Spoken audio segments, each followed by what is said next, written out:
Buddha has given like 84,000 teachings according to minds of different beings. There's nothing hardly he did not describe. But when he given a short, he said, anything that you adopt and you practice will, decrease your emotion, anger, and confusion, and will arise your quality. And what are those qualities also mentioned? Basically quality. And that is a dharma.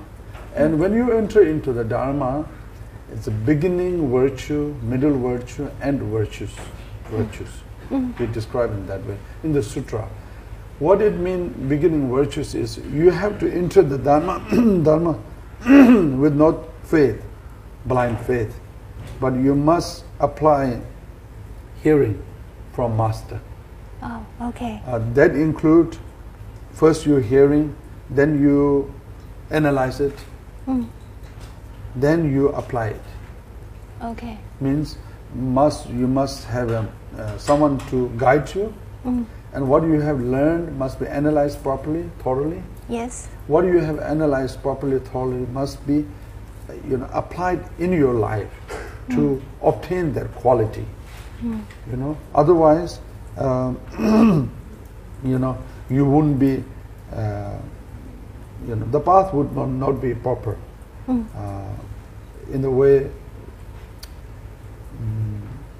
blinded or forced or not known, or because we have a lot of obstacles, and people can be easily carried away.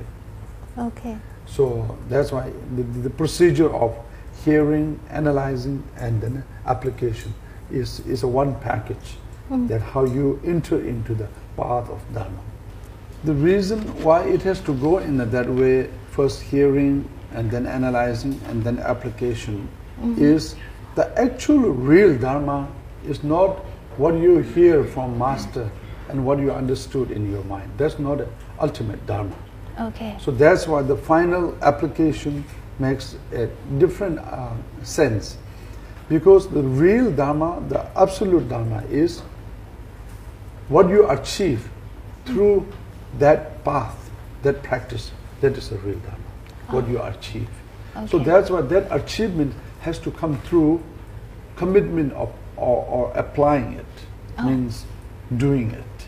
Okay. So one cannot achieve that without one's commitment to do it fully.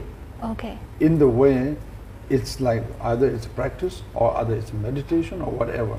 Okay. The real Dharma has to be obtained in yourself, that you have to awaken. And in generally speaking, like Theravada and Mahayana, of course, it's very important teachings that we must learn life of Buddha, and we must also learn the sutras.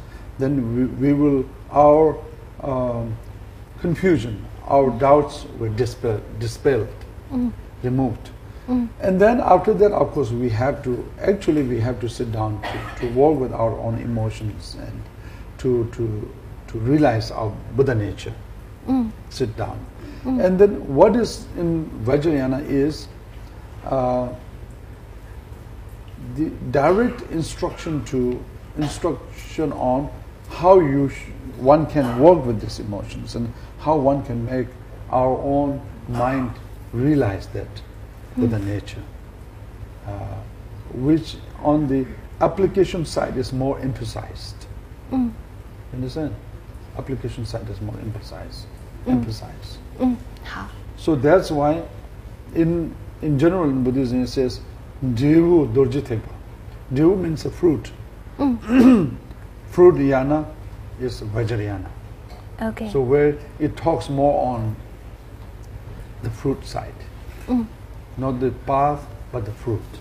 Why it's called the fruit? Because look, you sit down and you engage into into realizing natural mind. But does everyone has a capacity to directly jump there? No. So that's why it has to go through the process of, hearing and listening to the Dharma, making understand all those doubts, why you are entering. Does it make sense? All these things, process. Okay. So then finally you go to the application of meditation. Oh, okay. The process has to go that way. You can't avoid this two things and then just directly go there. Okay. Because there will be a lot of doubts that you wouldn't understand. Unless you are the best person.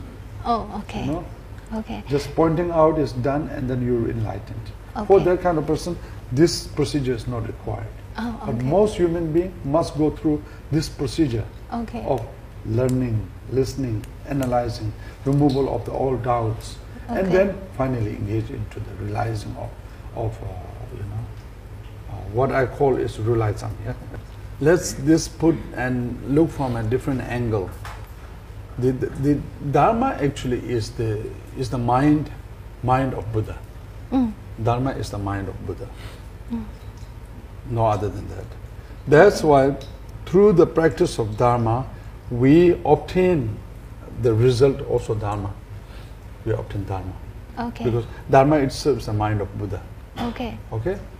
But how can mind be when the mind is explained, then it's become a words Okay. that describes the heart of Buddha. Okay? But that description is not the heart of Buddha, but that's a voice, that's a scripture, that's symbolizing. So that's why the Dharma become two. One is symbol, which is words, scripture, written form, and human's voice. But one is become what that words and scripture symbolize. What is to symbolize is the heart of Buddha, which cannot be actually described Okay. beyond the words. Okay. Okay? Okay. So let's put this Dharma in a two way. One, Buddha's heart, which is beyond words, Okay. which we all wish to understand. Okay. Okay? Okay. And then how does we can understand that? Then there are a lot of things come out. Oh, okay. Describing that, oral instructions, scripture words, Okay. so many things. Okay. And those are called like books or sutras or shastras or Buddha's advice or Okay. Guru's advice, which are with words, which are with scriptures. Okay. Okay? Okay. All those symbolize what is this real Dharma, which is the heart of Buddha. For example, in this cup, let's say there is a medicine. Okay? Okay. Medicine. Okay. And that medicine is what you have to taste Okay. in order to eliminate your sickness. Okay. But that's what you have to taste, okay? But before you taste it, there are so many things that's explained, how Okay. beneficial it is, how Okay. to, all these instructions. Okay. All the instructions become a one Dharma, which is like books and descriptions. And then you sit down and then you apply it in your Okay. mouth.